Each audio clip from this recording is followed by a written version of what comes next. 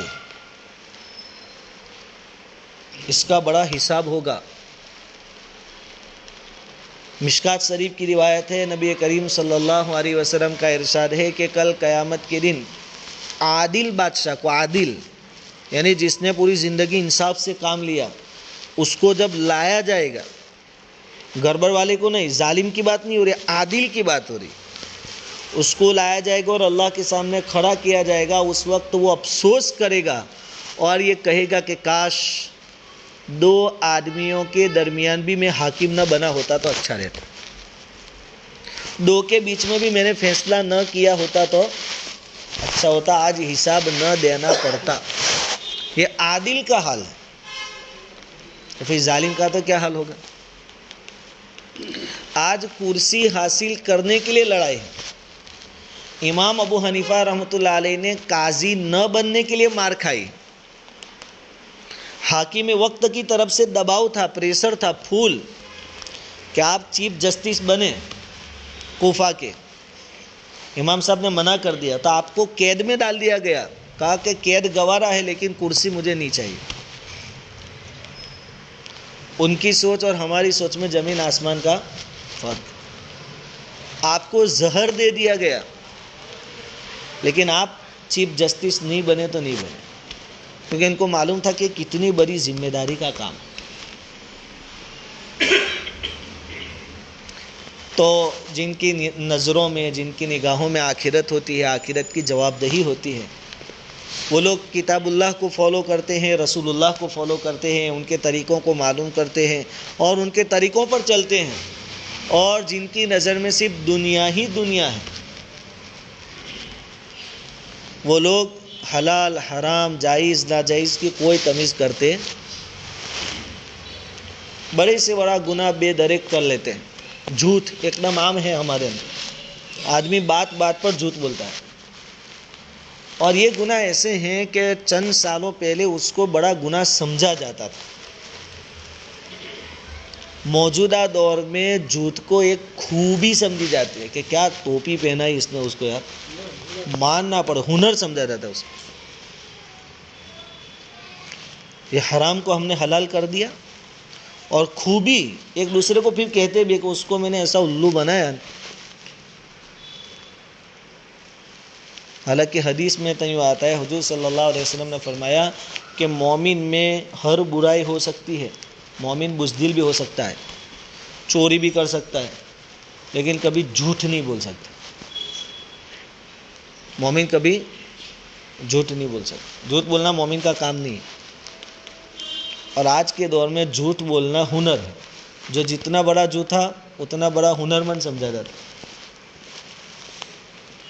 ملا جیون رحمۃ اللہ علیہ ایک عالم گزرے ہیں، اللہ والے گزرے ہیں، مدرسے میں پڑھاتے تھے۔ مدرسے کے جو طلباء ہوتے ہیں، بچے، وہ تو شرارتی ہوتے ہیں۔ بچوں نے ایک مرتبہ شرارت کی، سب بچوں نے مشورہ کیا کہ ہم استاد سے یوں کہیں گے کہ یہاں جو ندی ہے اور ندی کے اوپر جو پل ہے، بادشاہ نے یہ طے کیا ہے کہ یہ پل اٹھا کر دوسری جگہ لے جائے گا، پل پورا اٹھا کر دوسری جگہ لے جانا ہے۔ بچے آئے، ملا جیون جو استاد تھے ان کے سامنے بیٹھ کہا کہ بہت بڑا مسئلہ ہے۔ کہا کون سا مسئلہ ہے؟ کہا کہ بادشاہ نے یہ طے کیا ہے کہ ندی کے اوپر جو پل ہے نا، اس کو اٹھا کر دوسری جگہ لے جانا ہے۔ تو کہا کہ اس میں کیا پرابلم ہے؟ کہا کہ جب یہ لے جائیں گے تو بیچ میں ہمارا مدرسہ آئے گا، ہماری مسجد آئے گی، کہیں پل ٹوٹ گیا لے جاتے اور ہمارے مدرسے پر گر گیا، ہماری مسجد پر گر گیا تو؟ کہا کہ ہاں تو بہت بڑا نقصان ہوگا۔ کہا کہ تم جاؤ بادشاہ کو سمجھاؤ کہ پل کو یہاں رہنے دیں۔ مفتی تقی صاحب نے یہ بات بیان کی، میں نے آج ہی سنی۔ اب یہ بھولے بالے بھی تھے، بادشاہ کے پاس گئے، کہا کہ یار آپ کیا کر رہے ہیں؟ کہا کیا ہوا؟ کہا کہ آپ پل یہاں سے دوسری جگہ لے جانے والے ہیں۔ کہا کہ ملا جی کہیں سمجھ میں آتی ہے بات، پل کوئی اٹھا کر لے جاتا ہوگا، کیسے لے جائیں گے؟ یہ ٹیکنالوجی تو ابھی آئی، باقی اس زمانے میں کہاں گھسے، پل کوئی کیسے لے جائے گا؟ کہیں سمجھ میں آتی ہے بات؟ کہا کہ ہاں یہ بات تو صحیح ہے کہ پھول تو لے جا سکتے، تو پھر تم آئے کیسے؟ بچوں کی بات تم نے کیسے مان لی؟ کہا کہ میں اس لیے آیا کہ وہ بچے مسلمان تھے، اور میری دماغ میں یہ بات پہلے سے فٹ ہے کہ مسلمان کبھی جھوٹ نہیں بول سکتا۔ مسلمان کبھی پھول اٹھا کر دوسری جگہ لے جانا یہ غیر معقول چیز ہے، سمجھ میں نہ آنے والی بات ہے، یہ بات پکی وہ میں بھی جانتا ہوں، لیکن چونکہ مجھے کہنے والے مسلمان بچے تھے اور مسلمان جھوٹ بولے یہ بھی کبھی نہیں ہو سکتا، اس لیے میں نے بات کو سچا سمجھا۔ یعنی مسلمان کبھی جھوٹ بول ہی نہیں سکتا، لیکن ہم لوگ تو بات بات پر جھوٹ بول لیتے۔ اس کی وجہ کیا؟ کہ آخرت کا کوئی دھیان، اللہ رب العزت کا کوئی خوف ہمارے دلوں میں۔ اگر یہ دھیان ہوتا کہ اللہ دیکھ رہا ہے، اس کے فرشتے لکھ رہے ہیں، تو آدمی مذاق مستی میں بھی جھوٹ نہیں بولے گا۔ حضور صلی اللہ علیہ وسلم کا ارشاد ہے کہ مذاق مستی میں بھی جھوٹ مت بولو۔ یہ سارے گناہ جو ہو رہے ہیں اس کا بہت بڑا ریزن، اس کی بہت بڑی وجہ آخرت کا دھیان نہ ہونا ہے۔ بس ہمارا مزاج بن گیا جو کچھ ہے دنیا ہے، اور دنیا میں جو کچھ ہے وہی اصل ہے۔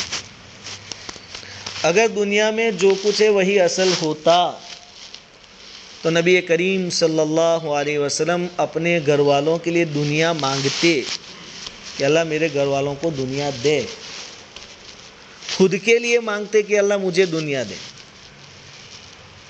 لیکن حضور کا عمل تو کیا تھا؟ حضور تو اللہ تعالیٰ سے دعا فرما رہے ہیں کہ ایک دن کھانا کھلا تاکہ میں تیرا شکر ادا کروں، اور دوسرے دن بھوکا رہوں۔ اب یہ خود کے بارے میں، آدمی خود پریشانیاں برداشت کر لیتا ہے، لیکن اپنے گھر والے اور بچوں کی بات آتی ہے تو آدمی ڈھیلا پڑ جاتا ہے۔ حضور نے اپنے گھر والوں کے لیے بھی دعا فرمائی، اللہم اجعل رزق آل محمد قوتا، اور ایک روایت میں ہے کفافن، کہ اللہ میرے گھر والوں کو اتنا ہی دے جتنے میں ان کا گزارا ہو سکے، بچت نہیں چاہیے۔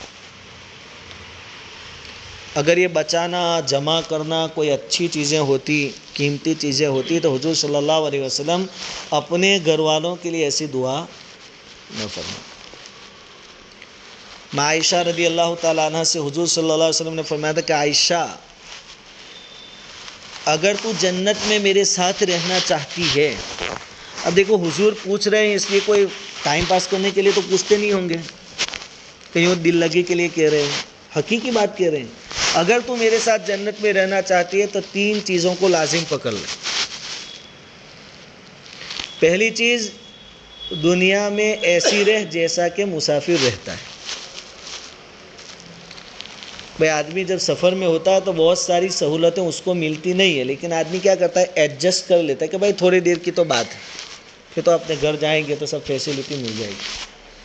پیشاب لگی ہے، سیدھا سادہ ٹوائلٹ نہیں ملتا تو آدمی وہ انگلش والی بھی یوز کر لیتا ہے، کیونکہ ابھی سفر میں ہے اور ہر فیسلٹیز ہر جگہ ملتی، اچھے سے اچھا کھانے کا عادی ہے۔ گھر پہ صبح میں تیل والی روٹی 2-3 کھا جاتا ہے چائے کے ساتھ، لیکن جماعت میں بسکٹ لا کے دی امیر صاحب نے تو چائے کے ساتھ بسکٹ کھا لے گا، کیا کرے گا؟ ایڈجسٹ کر لیتا ہے۔ گھر میں نرم بستر ہے، مست گدا بنوایا ہے، نرم تکیا ہے، 2 تکیے لے کر سوتا ہے، لیکن سفر میں ہے، کہا کہ ایک ہی تکیا ہے، بلکہ تکیا بھی نہیں ہے، تو کہا ٹھیک ہے وہ اپنا بیگ سر کے نیچے رکھ کے سو لیں گے، کیونکہ سفر ہے، یہ ہمیشہ کی چیز نہیں ہے، ایڈجسٹ کر لو۔ حضور نے فرمایا کہ عائشہ ایسے رہنا، اگر تم جنت میں میرے ساتھ رہنا چاہتے، ایڈجسٹ کر کے زندگی گزار لیں، یعنی سب فیسلٹیز مجھے یہاں مل جائے، سہولتیں مل جائے، اس کے پیچھے اس کے چکر میں مت پڑنا، جو ملے اس پر اللہ کا شکر ادا کرو۔ پہلی شرط یہ، اگر میرے ساتھ جنت میں رہنا ہے دنیا میں مسافر کی طرح رہو۔ دوسری چیز بہت کام کی، حضور صلی اللہ علیہ وسلم نے فرمائی کہ مالداروں کے ساتھ مت بیٹھنا۔ حضور کسے کہہ رہے ہیں؟ عائشہ رضی اللہ تعالیٰ عنہ سے، کیونکہ تجربہ ہے اس بات کا کہ آدمی جب مالداروں کے ساتھ بیٹھتا ہے تو ان کی باتیں بھی بڑی ہوتی ہیں، اور پھر بیٹھنے والا ان کی سب چیزیں دیکھتا ہے کہ اس کے پاس تو گاڑی بھی ہے، یہ تو برگ مین ہے اور اپنی تو سالی پیپ ہے، یہ تو سیل اسٹارٹ ہے، اپنے کو تو کیک لگانی پڑتی ہے. پھر ایسا دھیرے دھیرے آدمی کے اندر ناشکری پیدا ہوتی ہے. اس کے پاس جو ہے نا نعمتیں، اس سے ناشکری پیدا ہوتی ہے. اس کو 2 وقت کا ٹائم کھانا مل جاتا ہے، 2 ٹائم کا، لیکن وہ مالداروں کا کھانا دیکھتا ہے کہ یار یہ تو مرغ مسلم بکرے کی ٹانگ کھا رہا ہے، اور اپنے بیگن گوار سنگھ. تو اپنے پاس جو ہے اس کی بھی ناشکری آدمی کے اندر، خاص کر کے لباس اور خاص کر کے عورتوں کا مسئلہ. کتنا بھی مہنگا سے مہنگا پہن لے، لیکن ان کی سب سے بڑی فکر کیا ہوتی ہے جب عورتیں جمع ہوتی ہیں؟ کہ مجھ سے زیادہ اچھا کسی اور کا نہیں ہونا چاہیے. اگر کسی کے بارے میں اس کو احساس ہو جائے کہ اس کا ڈریس، اس کا لباس مجھ سے اچھا ہے، تو اس کا چین ختم ہو جاتا ہے. حضور صلی اللہ علیہ وسلم نے فرمایا کہ عائشہ مالداروں کے ساتھ بیٹھنا ہی مت، غریبوں کے ساتھ بیٹھک اٹھک رکھے. اپنے سے کمتر کو ہمیشہ دیکھو دنیا کے معاملے میں. بھئی ہم کھا پی رہے ہیں، گھر ہے ہمارے پاس، دوسری ساری سہولتیں ہیں. ہمارے فلسطینی بھائیوں کے پاس پینے کا پانی نہیں ہے، زخمی ہے، بڑے بڑے آپریشن کروا رہے ہیں، لیکن بے ہوشی کی دوا نہیں ہے ان کے پاس. کتنی تکلیف میں ہوں گے. پھر سردی کا موسم، کبھی بارش آ جاتی ہے. ان کو بہتر اجر ملے گا. حضور نے یوں ہی نہیں فرمایا کہ ایمان تو شام والوں کا، سیریا والوں کا، ایسے ہی نہیں فرمایا. ایمان تو وہ جو آدمی جتنا قریب ہوتا ہے اتنی زیادہ اس کی آزمائشیں ہوتی. کہنے کا مطلب یہ کہ حضور نے اپنے گھر والوں کے لیے اور اپنے لیے اونچے معیار والی زندگی پسند نہیں فرمائی. ایک نصیحت تھی حضرت عائشہ سے، مالداروں کے ساتھ مت بیٹھ. اس سے پہلے کی نصیحت تھی دنیا میں مسافر کی طرح رہنا. اور تیسری نصیحت بڑی قیمتی، کہا کہ جب تک کپڑوں میں پیوند نہ لگے، ٹھنگڑا نہیں لگے، وہاں تک کپڑوں کو چھوڑنا مت، یعنی اس کو پرانا مت سمجھنا. پیون لگانا اب تو ختم ہو گیا، ایپ سمجھا جاتا ہے. اب تو اچھے خاصے کپڑے لا کر پھاڑ دیتے ہیں فیشن کے نام، پھر اس کو پہنتے فقیروں کی طرح. ہاں، یعنی ہمارا مزاج بالکل خراب ہو گیا، ہماری سوچ بالکل خراب ہو گئی. حضور فرما رہے کہ عائشہ جب تک پیون نہ لگے وہاں تک کپڑوں کو پرانا مت سمجھنا.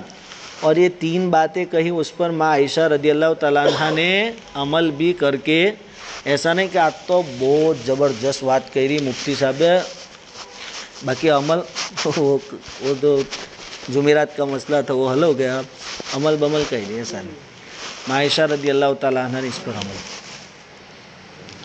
ان کے بھانجے حضرت عروہ رحمۃ اللہ علیہ رضی اللہ تعالیٰ عنہ، وہ فرماتے ہیں کہ میں نے خالہ جات کو دیکھا، پھر خالہ جان کو، کہ آپ کے کپڑوں پر پیونڈ ہوتے تھے. جب تک ٹھنگڑے نہیں لگ جاتے تھے تب تک کپڑوں کو چھوڑتی، نئے کپڑے تب تک گھر میں آتے.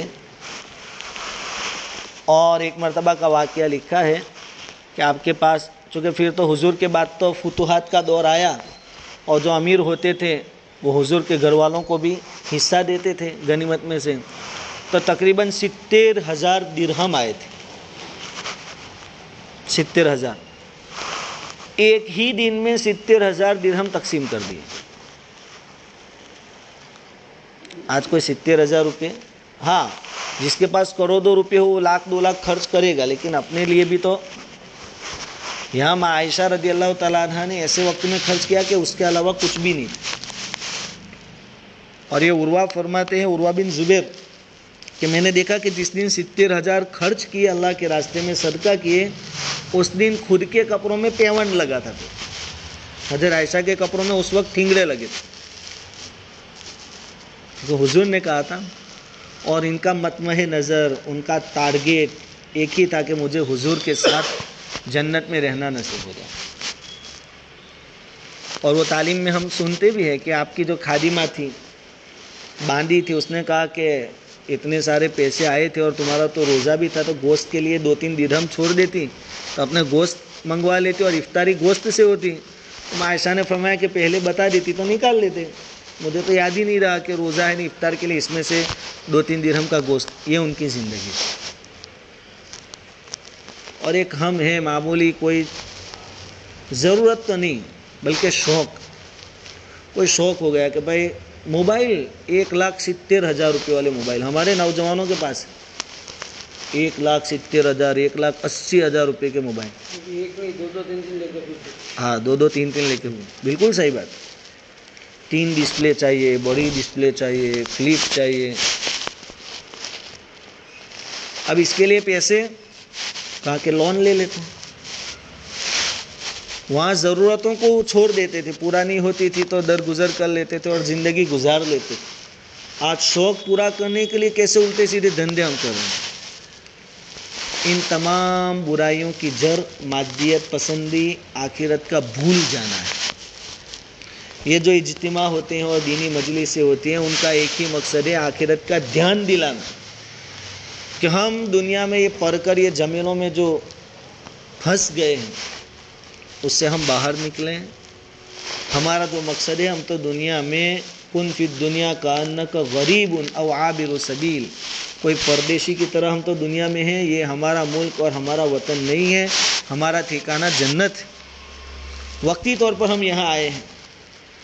بھائی ہمارا ایک آدمی یہاں سے احمد آباد کسی کام سے جاوے 2 دن کے لیے، تو 2 دن کے لیے تو وہاں مکان نہیں بنائے گا نا. تو بھائی مجھے 2 دن رہنے 48 گھنٹے تو اچھے سے اچھا مکان بنا لوں. 2 دن کا تو مسئلہ ہے. تو ہم بھی اس دنیا میں 50-60 سال جو اللہ رب العزت نے طے کیے ہیں بس اتنے وقت کے لیے ہی ہیں. اس میں بھی ہم مکان اچھا بناوے اور بناوے سب اللہ نے دیا ہو تو، لیکن اس کو ہی اپنا مطمع نظر، اپنا ٹارگیٹ، اپنا مشن نہ بنا. اصل تو دینداری کو آگے رکھے. اللہ نے دیا ہے تو استعمال کریں. اللہ خود کہتے وَأَمَّا بِنِعْمَتِ رَبِّكَ فَحَدِّثْ. نعمتوں کا اثر دکھنا بھی چاہیے. دیا ہے پہنو. ایسے بھی لوگ گزرے ہیں اللہ والے کہ روزانہ کا ایک جوڑ کپڑا پہنتے تھے. آج جو پہنا پھر کبھی نہیں پہنا اس کو، پھر اس کو نکال کر غریب کو دے دیا. 2 کام ہوئے. ایک تو خود بھی پہن لیا نیا کپڑا اور دوسرے دن اس کا صدقہ بھی ہو گیا. ایسے مالدار بھی گزرے ہیں اللہ والے، لیکن ان کا مقصد دنیا میں رہیں، لیکن یہ دنیا دل میں نہ آوے اس کی کوشش. ہمارے دل، ہماری سوچ، ہماری نگاہیں آخرت کی طرف متوجہ ہیں. اب یہ سب شوق کیسے پیدا ہوگا آخرت کا، یقین کیسے پیدا ہوگا؟ کہا کہ فضائل کے اعمال کے فضائل سنیں کہ بھئی کس پر کیا ہمیں ملے گا. صحابہ کرام بار بار یہی تو سوال کرتے تھے کہ حضور کون سا صدقہ سب سے بہتر، کون سا عمل زیادہ اللہ تعالیٰ کو پسند، کون سے عمل پر ہمیں کیا ملے گا. ہم جو عمل کر رہے ہیں اس کی فضیلتیں جانیں، اس کا تذکرہ کریں. دنیاوی تذکرہ تو ہم کرتے کہ بھائی فلاں نے وہاں پلاٹ لیا تھا 20 لاکھ میں، 5-6 سال کے بعد اس کی قیمت 60 لاکھ ہو گئی. اس کے بجائے ہماری زبانوں پر کیا تذکرہ ہو کہ ایک فرض نماز پڑھیں گے اور ٹھنڈی کے سیزن میں ٹھنڈے پانی سے وضو کر کے پڑھیں گے تو اس کا بھاؤ اور بڑھ جائے گا. یہ چرچے، یہ تذکرے ہماری زبانوں پر آوے تو رہتے رہتے اس کا یقین ہمارے دلوں میں. اور یہ سب استحضار اور یاد دلانے کے لیے ہی یہ مجلسیں ہوتی ہیں. یہ گشت والا عمل، وہ وہاں جا کر کیا سمجھائیں گے لوگوں کو کہ بھائی تم نے کمایا وہ سب ٹھیک ہے، باقی یہ سب سارا سسٹم دینی بن جائے اس کے لیے تم چلو مسجد میں بات سنو. اس لیے ایسی مجلسوں میں بار بار بیٹھنا بھی چاہیے کہ آخرت کا دھیان نصیب ہو، اس کی یاد دہانی ہو. پوری بات کا خلاصہ یہ ساری فکریں، ساری بھگدوڑ، ساری محنتیں اس لیے ہیں کہ ہم اپنے مقصد کو بھول گئے ہیں. وہ یاد دلانے کے واسطے کہ دنیا ہمارا ہمیشہ کا گھر اور ٹھکانہ نہیں ہے. آخرت یہ ہمارا اصلی وطن ہے. اللہ رب العزت کہی سنی باتوں پر کہنے سننے سے زیادہ عمل کی توفیق عطا فرمائے.